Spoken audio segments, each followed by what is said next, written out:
Hey guys, it's Luke Yan, and today I am going to be starting a reading vlog for These Infinite Threads by Tah Mafi, which is the sequel to This Woven Kingdom. It's the second book in the series, and if you'll remember, I did a reading vlog for my reread of This Woven Kingdom last year, so if you want to watch that, I will link it in the description box below. But I just did a third read of This Woven Kingdom so that I could be fully prepared for These Infinite Threads. It's currently, I don't even know the date. It is Thursday, February 23rd at 9:56 a.m. and I'm actually off from school this week. You'll know that if you watch my most recent video, which is my Chain of Thorns reading vlog.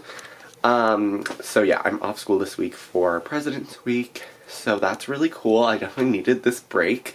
But I'm super excited to delve into these Infinite Threads. I've been dying to know what happens for a really long time because I read This Woven Kingdom as an arc in September of 2021. So it's been a really, really long time. I did actually read the first 2 chapters of the book already this morning when I was just drinking my coffee. I was reading it on my phone. And so far, it's really, really good. I knew that I could read the first 2 chapters because I knew most of it. I know how Tah Mafi does her sequels. She always, like, backtracks a little bit and always, like, starts her sequel before the first book ends, if that makes any sense. So I should also mention that this video is going to be completely spoiler-filled for both books 1 and 2. So if you haven't read These Infinite Threads, I'd recommend leaving right now, or you can watch it if you like spoilers, I guess. But I haven't done dedicated reading vlogs in a really long time, and I was doing my Chain of Thorns one, and I was really, really enjoying doing that. So it's really fun, especially when I don't have school, because I can kind of just vlog and read all day. So that's really fun. If you can hear, you'll probably know this again from my last video, I am very, very congested right now. I've, like, been sick this entire year, like, since September of, like, this entire school year.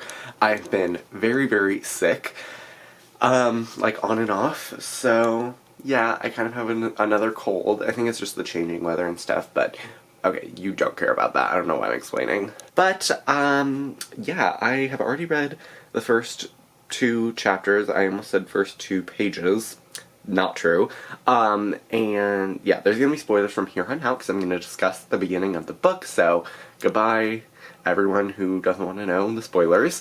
So yeah, the way that This Woven Kingdom ended, I'm not really gonna explain it because I also have that other video. So yeah, and the first 2 chapters, as I predicted, are basically just backtracking. So the first chapter is from Kamran's perspective, and we see, like, his perspective when the whole thing goes down at the end of the book, where she, like, walks into the Ring of Fire, and then talks with Cyrus, and then the dragon comes in, and all of that stuff. We have him fighting with Cyrus, which was really interesting to see from his perspective. And then chapter 2 is from Alize's perspective, and it's basically, like, copy and pasted from the end of This Woven Kingdom, like, from the moment that she gets on the dragon's back and flies into the night, I guess. It's basically copy and pasted from there till the end of the book, which is only like 3, 4, or 5 pages, I think.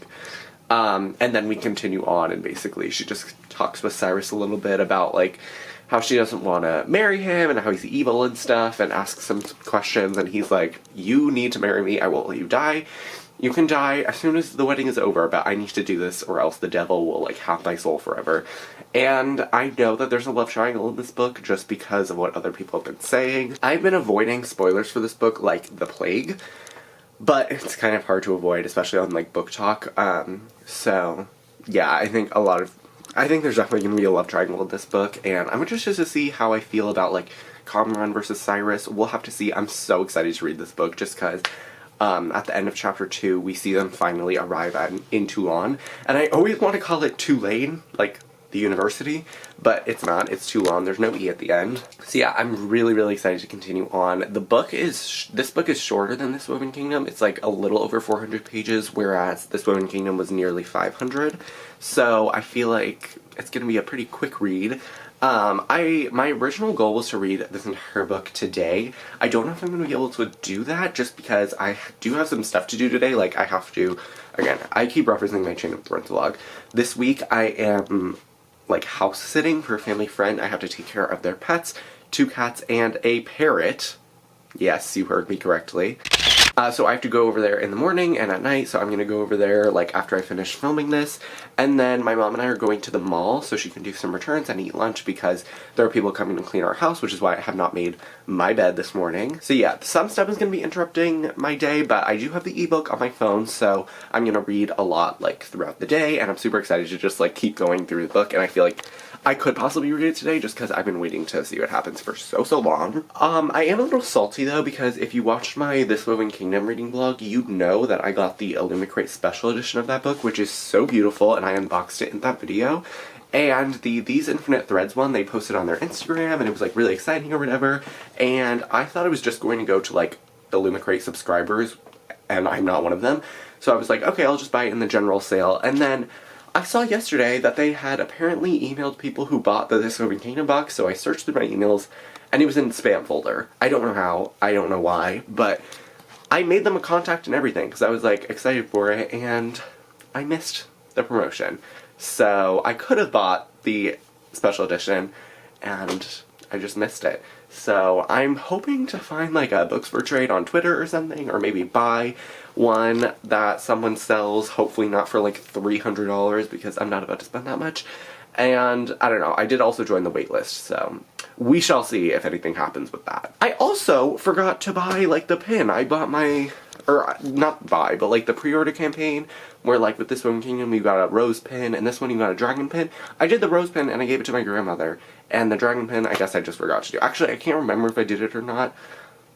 So maybe I will find one in my mailbox eventually, but I have no clue. But yeah, I'm gonna go and get ready and take care of our family friends' animals, and then hopefully read a little bit more, and I will check back in once I have a reading update. Hello, so it is much later, it's about 4 o'clock-ish, and I don't know why my hair looks so weird in the viewfinder right now, but whatever. But the people who were cleaning our house just left. We just got home from the mall, and I'm now on page 141 of These Infinite Threads by Tahina Mafi. I don't think I've shown the book yet, but I got the Barnes & Noble special edition.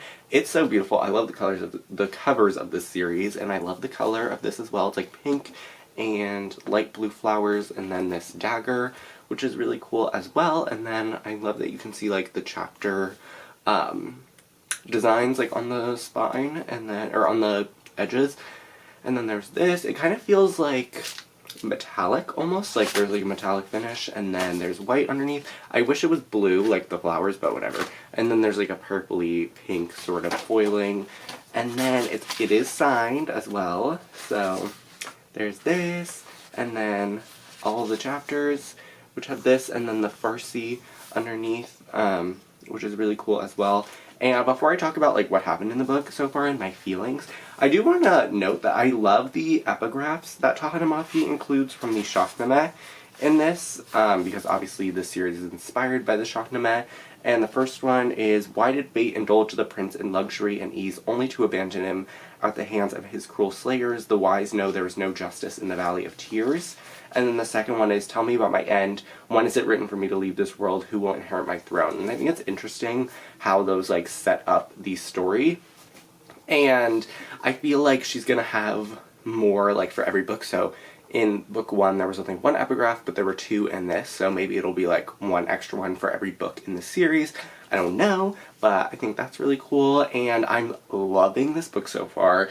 I don't see how it's like not gonna get 5 out of 5 stars. I've loved so many of the books that I've read this year, and I'm definitely gonna have the most 5-star books out of any year, I feel like. But I'm loving this so far. I don't really know where I left off, but basically we have Alize and Cyrus coming back to Toulon, and we have these amazing descriptions. I love the descriptions in this book. Tahina Mafi does it so well. We see the really cool palace, which is like surrounded in waterfalls. It has this like really tranquilic sort of vibe. And obviously Alize loves that because she's a djinn and they only really need water to survive. And we end up meeting Cyrus's mother, Sarah, and we see Alisaie basically threatens Cyrus and say, like, you're evil, I don't want to marry you, and he basically pushes her off a cliff, and a dragon saves her, and that was just that whole cinematic, whole scene was so cinematic, and I loved the way Tahanamafi described it. And then we have Alisaie going into this, like, weird sort of garden area that was so cool. Like, I loved the imagery in this series, and I could just imagine it so well, and it was like, Tahanamafi just does such an amazing job painting a picture.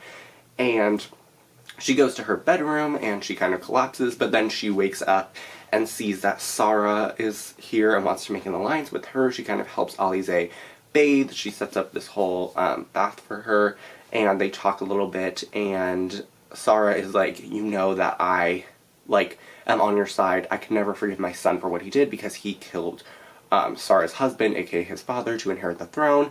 And she was like, I'm never going to be able to forgive him. I need you to do what I can't, which is to kill him. So that's kind of where we leave off with Alisaie, and then Kamran is still kind of brooding around and being Kamran, I guess. And we see him meet with Ahmed, who is like, oh, Miss Huda is here, and so he goes to see it's Huda. He goes to see Miss Huda, and she gives him Alisaie's carpet bag, which is where she, like, has all of her possessions and everything. And Kamran's perspective is a little bit annoying just because he still believes that what Alisaie did was, like, intentional, and that she's, like, a traitor and everything, and that she was in league with Cyrus. But Miss Huda tries to explain it and say, like, oh no, I only gave my information to the Daftar, which is, like, Setar's royal, or, like, just newspaper. She was like, I only gave them information because they, like, accosted me after that really traumatic experience at the ball. You have to believe me. Alisaie is innocent. She would never do, like, something to hurt you. And he's like, I don't believe you, girl.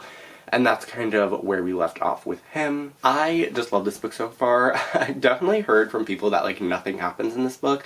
And while there haven't been a ton of, like, plot developments, really, I'm still loving it just because I love the story. I love the characters. All of the descriptions and stuff, like, are so amazing, and I'm so happy that Tahanamafi has said that, like, this is going to be more than just 3 books, because I feel like we're really going to get to expand the world a lot, and I could see this having, like, 4, 5, 6, 7 books, just because this one is obviously gonna, like, apparently the entirety of this book only takes place within, like, a day, and the first book in the series took place within, like, 2 or 3 days, so I can see, like, how Tahanamafi is kind of, like, setting up different pieces of this world and expanding it with each book, because we were really limited to just Ardunia in the first book, but now we're obviously seeing the dual perspective of Ardunia and Toulon, and I'm expecting Cyrus to become, like, a love interest. I don't really know what's going to happen with him and the whole alliance that Alisaie made with Sara, but I'm really, really excited to see how that whole thing works out. So yeah, I'm super, super excited to continue on with the book. I only have, like, 260-ish pages left. And I don't want to read it all today, but I know I'm going to end up reading most of it today, just because I can't wait to see what happens, and I'm loving it. It's just so easy to read, and it's just, oh my god, I love this series so much. I do also want to talk about a book that I impulsively bought yesterday on Amazon. I, like, ordered it, and it just arrived today. I bought 2 books very impulsively because I saw that Hannah from A Clockwork Reader had rated them very, very highly on her Goodreads, and we have very similar tastes in books, especially, like, fantasy, historical-ish books, and so I bought both of them. Also, they have really beautiful covers, and the first one arrived today. I'll talk about the second one when it comes tomorrow, but the one that came today was A River Enchanted by Rebecca Ross. I have seen this book, just, like, on Instagram because I follow Rebecca Ross, and I remember, like, the cover reveal for the hardcover, and it was really beautiful. And then the hardcover for the UK was also really beautiful, and then I just saw on Amazon that they have this paperback, which I think is the best one of all 3. I just love how colorful and vibrant it is, and I know that this book is, like, a adult fantasy. I think it's a duology, and it has to deal with, like, Celtic folklore, and there's, like, song magic as well, which is always really cool.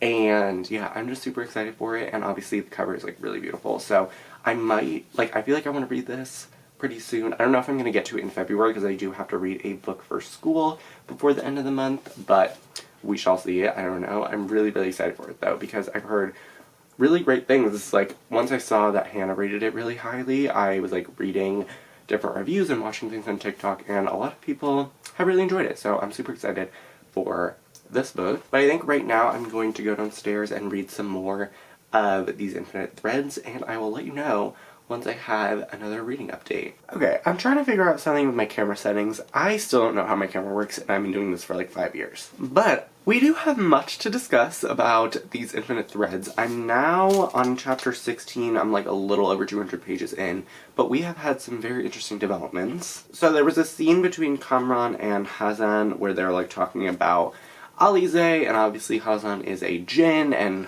Kamran takes him out of his jail cell so that he can kind of get help for Alize, and I love their relationship. I think it's so interesting, like their weird friendship, I guess you can call it. And then we have a scene with Alize where she's just kind of reflecting, thinking about her past, and this book that she had in her carpet bag, and then Cyrus comes in and basically accuses her for working with his mother, which she was, and then we switch back to Kamran. Actually, hold on. I think it'll be easier if I just talk about it, like, individually. So, after that, Alize ends up talking with Cyrus a little bit and asks him what his deal with the devil exactly was, and he's like, girl, I'm not gonna tell you.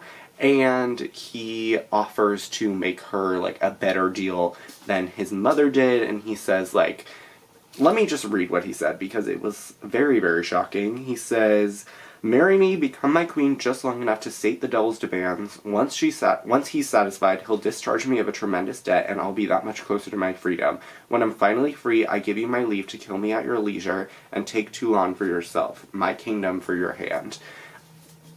So, I'm super excited to figure out what happens there, but then Kamran is talking to Hazan again after he lets him out of the cell and tells him that he's going to give him knighthood since he has put Ahmed in Hazan's place. And then he talks about this book that he found, presumably the same book that we learned about with Alize, and it says, melt the ice and salt, braid the thrones at sea, in this woven kingdom, clay and fire shall be. So I loved that title drop, and y'all know that I love a poem that has some deeper meaning that fuels the plot. I love stuff like that. I just feel like it's so interesting all the time, and I was not expecting Tahereh Mafi to do that, but it's so interesting, and I'm super excited to see where that leads us. And kind of the last thing that I read was from Kamran's perspective, and he's talking about how, like, these random mountain ranges have been, like, having landslides recently, and he believes it's because of Toulon, and then he's sort of rethinking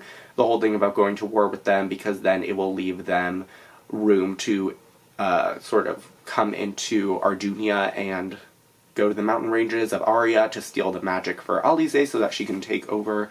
And Hazan is like, what's happening though? Like, with that poem, it says braid the throne, so, like, uniting, how is she gonna do that? Like, all of that sort of stuff. In this woven kingdom, everything's sort of coming together.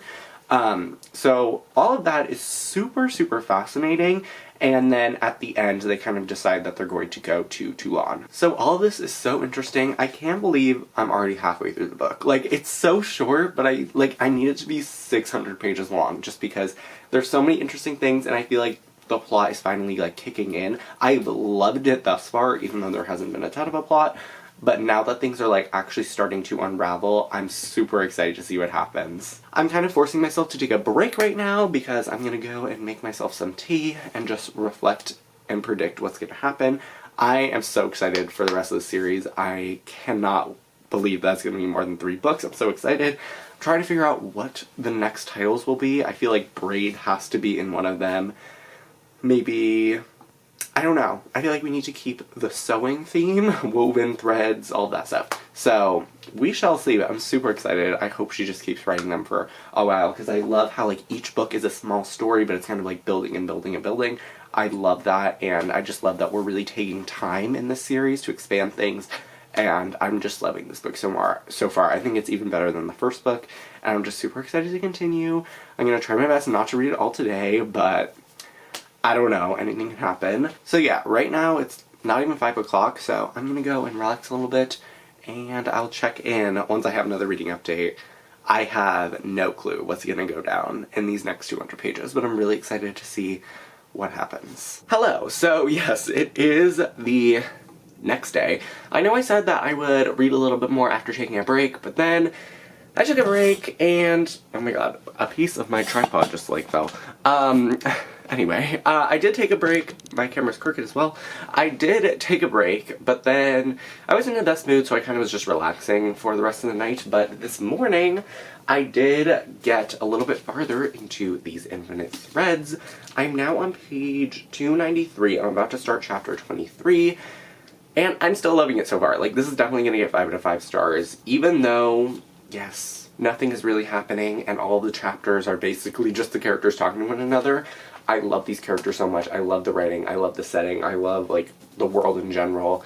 Just everything about this series, I'm so here for, and I just love that Tahereh Mafi is able to really take her time with these books, and, like, because I feel like if this was actually the second book in a trilogy, we'd have to have a ton more and the story wouldn't feel as organic, but I feel like since Tahereh Mafi is able to tell it in the way that she wants to and in the way that she feels like is right for these characters and for this story, it just really comes through because you can tell that this book, yes, it's a middle book in like a longer series, but there's just so much to it still, and I love all of that. And I guess I'll talk a little bit more about what has happened. So I'm pretty sure where I left off, Kamran and Hazan were talking about how they wanted to go to Toulon. The next chapter we get from Kamran's perspective, he and Hazan basically are just talking about how they're going to do that. They're talking about logistics and how they're going to set sail at midnight and how they can't like get the dragons or anything because that would just like cause way too much of, like that would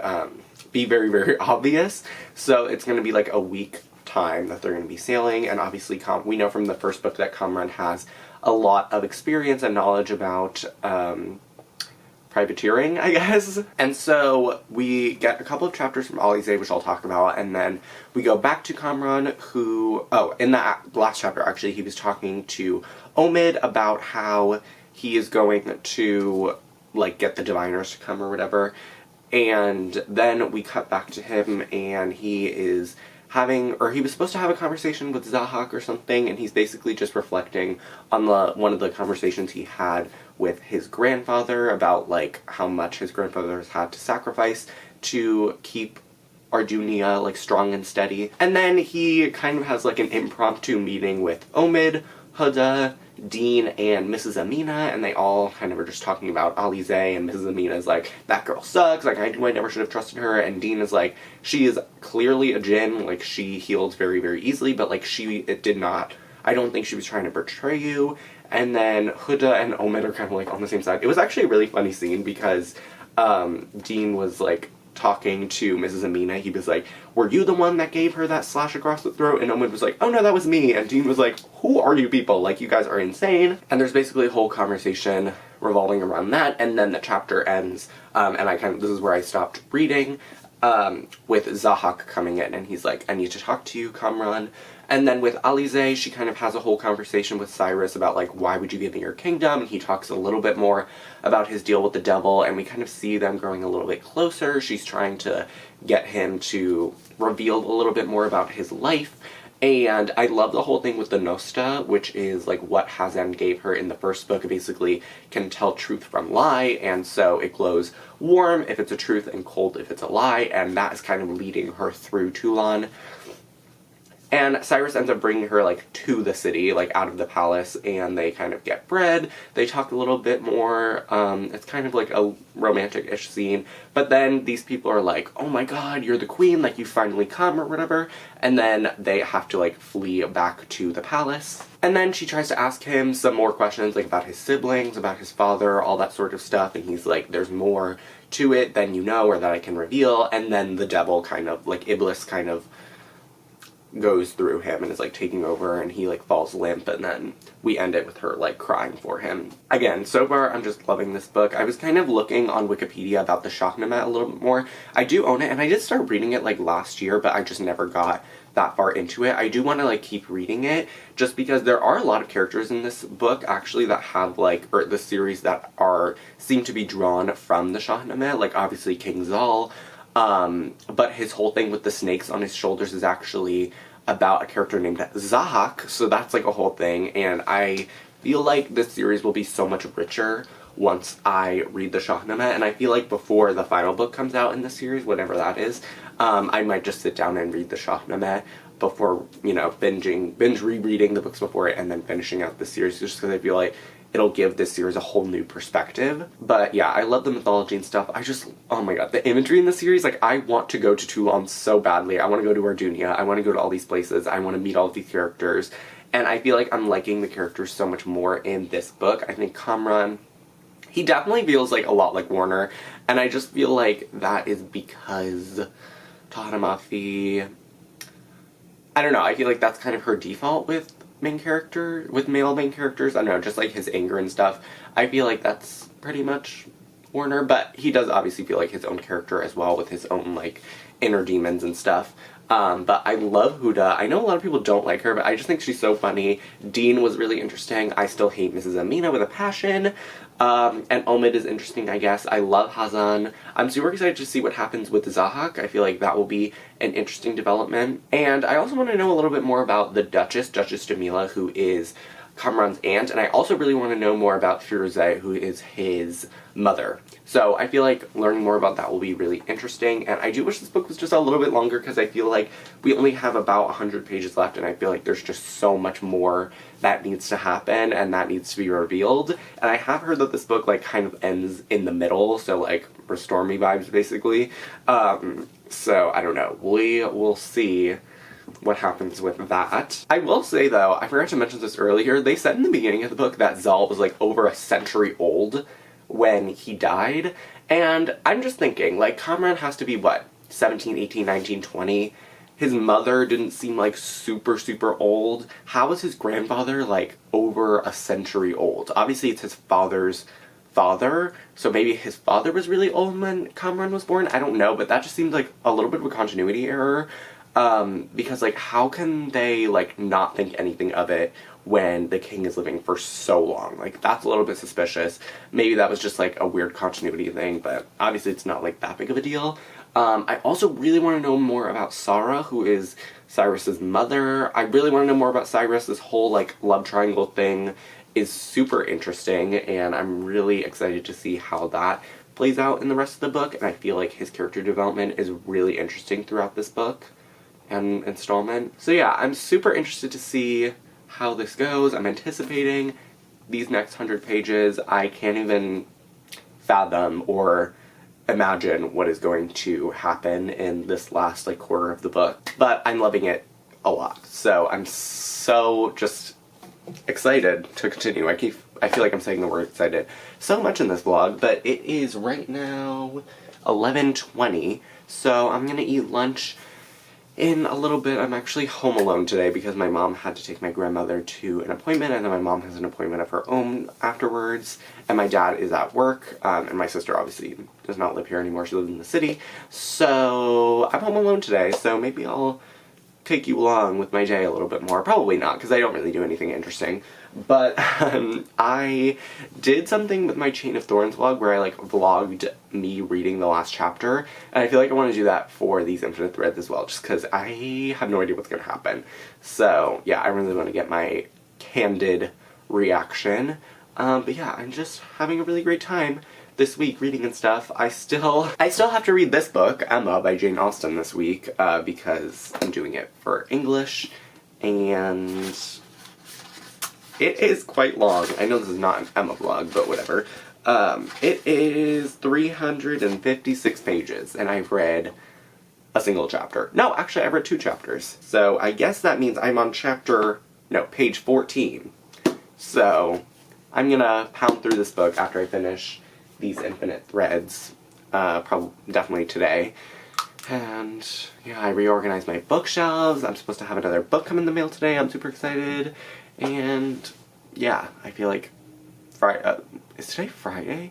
Oh my god, today is Friday. So yeah, I guess Saturday and Sunday will be me reading Emma nonstop, so super excited for that. But anyway, this clip is very, very long. I'm gonna go because I'm rambling, and I'll let you know once I have read a little bit more of these Infinite Threads. Hello, so it is about 4 o'clock, and I just finished These Infinite Threads by Tahereh Mafi. I know I said that I was going to vlog me reading the final chapter, but funny story, I ate my lunch, and I was like, you know what, I really want apples with peanut butter right now. So I got the apple cutter and everything, you know, the one where you, like, push down and it slices your apple into, like, 8 pieces. Well, I did that, took the apples out, and then I was trying to get the core out of the middle, so I took chopsticks and I was poking it to get it out.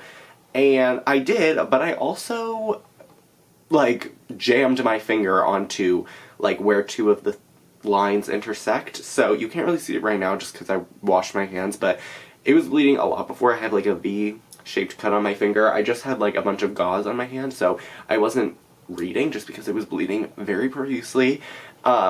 It's not actively bleeding anymore right now, and I need to change the gauze anyway just because the other one was quite bloody, but I didn't actually end up reading the last, like, 100-ish pages of this book physically. I did actually what I started doing last year, which I really enjoyed.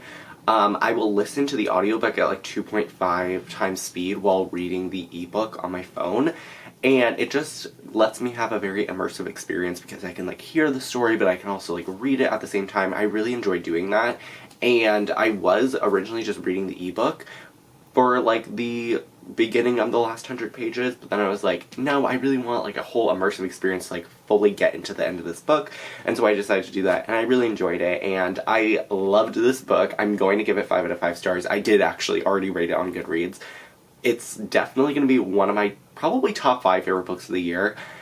I just loved it so much. It did end on an agonizing cliffhanger, and I'm so upset about it, but, yeah, I can agree, though, that not much happens in this book. It's mostly just the characters having dialogues and stuff, but I don't really care because I love that. Basically, where we ended with Alisaie, she was, like, crying for Cyrus. He kind of was, like, going in and out of a fugue state. He basically, they have, like, a little bit of a steamy moment where he's, like, trying to kiss her or whatever, and he's, like, caressing her when he's, like, going in and out of this devil-possessed mindset. And then Asnoda ends up, like, trying to come into his bedchamber, and Alisaie's like, I gotta go. So she opens up the closest door and ends up in, like, his, like, a wing of one of his chambers or whatever, and finds that he has one of her books, or, like, her book that was, like, bestowed upon her because she's, like, Jinn or whatever. And he ends up finding her, and he's like, what did you do? Why did you find this? And she's, like, talking to him about it, and she realizes that he doesn't remember what happened when he was in that sort of state. So she jogs his memory again, and he's like, do you forgive me for touching you? Like, I'm so sorry, I shouldn't have done that. You know, like, will you still marry me? Well, because she's like, I will still marry you, and he's like, I can't believe you do that, like, all this stuff. They have really romantic moments. I definitely am, like, low-key shipping them by the end of this book. I'm shipping both her and Cyrus and her and Kamran, so I really don't know how the rest of the series is gonna play out with, like, this love triangle, because it's so interesting. I love Cyrus now. I think he's such a complex and interesting character, and that whole thing with the devil where he is, like, gets possessed by him, like, very, very often, like, sometimes twice a week, was really interesting. And then we see Sarah, his mother, come in, and he's like, and she's like, you have to defeat Alisaie. There are all these Jinn trying to storm the palace, and we don't know what to do. And we finish the book from her, like, the last thing we get from her perspective in the book is her, like, stepping out of the shadows because she was hiding from Sarah, so I'm guessing she and Cyrus are going to, like, confront the people that are storming the palace. And then Kamran's perspective, we had him talk to Zahak and all of that stuff with, like, the diviners and stuff. And it was kind of a whole thing. Like, I don't remember exactly what went down with that, but basically he ends up getting thrown into the dungeons. And that's because Zahak is basically accusing him, like, oh, you're not the rightful heir. There's all this stuff, like, your mark, because Kamran's mark is like a gold leaf, but it was originally just on his chest, but now it's, like, coming up his face and, like, split his eye. It's the wrong color. Like, also I should mention, Sarah basically thinks that Alisaie is, like, a devil person, and Zahak, I guess, kind of thinks that Kamran is, like, a devil person as well, just because of the change in his eye color or whatever. So that's, like, an interesting fact, and he basically gets thrown into the dungeon, and we find out that he has, like, someone ends up giving him his father's will, and he sees that his father has left him a feather from Simorg, which is the mythical bird that saved his father when saved his grandfather when his grandfather's father left him on the top of a mountain, and this bird basically carried him down to safety and everything. And basically what Kamran does is he takes the feather and presses it to, like, his blood, and we get one of those in the beginning chapters, which was really interesting, where it's like a poem. I originally thought that poem was from the Shahnameh, but I feel like Taha Mafi, like, I feel like she wrote it in this book, which was really, really interesting. It was a really cool poem, and it basically was telling the story of Zal and this bird, the Simorgh, and, we finish the book with Kamran's perspective, and we see him kind of talking with Hazan, Omid, Miss Huda, and Dean, and they're like, he's like, we have to go to Toulon, like, Zahak is planning something terrible, this is my grandfather's will, all this stuff, I just, like, got this vision or whatever of Simorgh and all of that. And then Simorgh herself ends up showing up, this mythical bird. She shows up and is, like, going to carry Kamran to safety and to Toulon, and the other four are like, we're coming with you, and Kamran's like, no, you're absolutely not. But then Simorgh's children, I guess, end up coming, and all 5 of them embark on a journey to Toulon, and that's where we end the book. So, yes, definitely a cliffhanger. It definitely feels like the middle of a book, but I don't care because I love Taha Mafi and I love this book and everything about it. I love, like, for what this book was, it was perfect. I put the book down just because it was getting kind of annoying to hold, since I can't really hold it in this hand because I don't want to, like, mess up my finger. I know I'm probably being weak and annoying about it, but I don't care because it hurts. But yeah, that's kind of where we leave off with the book, and I do remember Taha Mafi saying in an Instagram live with Fiction Tea on Instagram that this book kind of deals with, like, zodiac signs or something similar, like the fantasy version. I don't think there was anything about that. Like, unless I missed something, there was really nothing about that. So my prediction is that she was originally writing this as a trilogy because these Infinite Threads, when you look, like, when the cover and well, was it the synopsis? I can't even remember. When the cover was revealed and the title was revealed and the release date and everything, all the websites said that this book was, like, over 500 pages. And so I was like, oh, that's really interesting. And then, you know, soon it became, like, 402 or 416 or whatever it said on Amazon, whatever it says at the moment. So my prediction is that Taha Mafi wrote a longer book when she still was thinking that this could be a trilogy, and she, like, wrote these Infinite Threads as, like, a larger book with, like, all this stuff. Maybe there was actually the stuff with Toulon, like, all the stuff that was planned in this book, maybe that actually happened, and she had all that stuff with the zodiac sign. So maybe I'm thinking that books 2 and 3 she wrote as, like, one book, but then she decided to split them up and was able to develop each one of them a lot more. So maybe, you know, it was originally 500 pages, and then she split it up into 2 books, so they were each, like, 250, but then she elongated both of them. I hope that makes sense. It makes sense in my head. I don't know if I'm explaining it correctly. But yeah, that is my prediction, and I loved this book so much. I was really scared that it was going to be, like, a Define Me moment where we leave off on this amazing cliffhanger, and then the book itself is just really disappointing.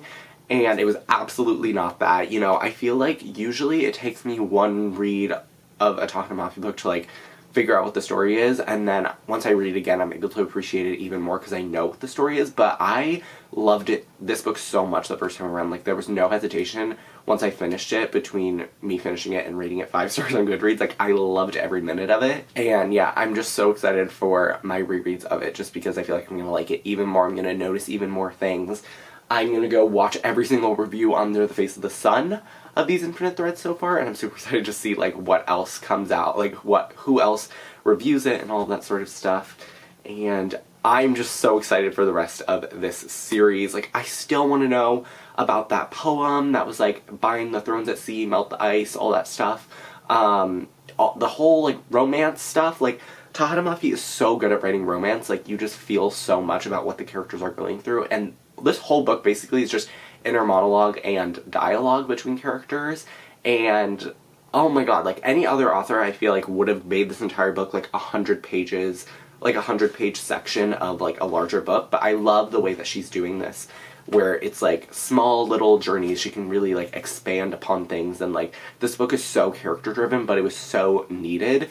And it's kind of reminding me of the Beautiful series by Renee Ahdieh, where, like, each book is kind of like a stepping stone and a brick in this giant wall. And I feel like she's doing an amazing job, and I'm so happy this is going to be more than a trilogy. So yeah, I would love to know what your thoughts on these Infinite Threads were, or are. I'd love to know, you know, what you think is going to happen in the next couple of books. I have literally no predictions. I'm so excited. I don't even know how long this series is going to be, which is really interesting. I'm just hoping that Tohitomafi announces that soon. But yeah, I hope it's more than 4 books also. Like, I feel like 5 to 6 books will be amazing and like perfect for this series. So yeah, I am so pleased with this book. This was a really, really fun reading vlog to film, sans me splitting my finger open. That is it for this video. I really hope you guys enjoyed. All of my social media links are in the description box below, and I will see you soon for a new video. Bye!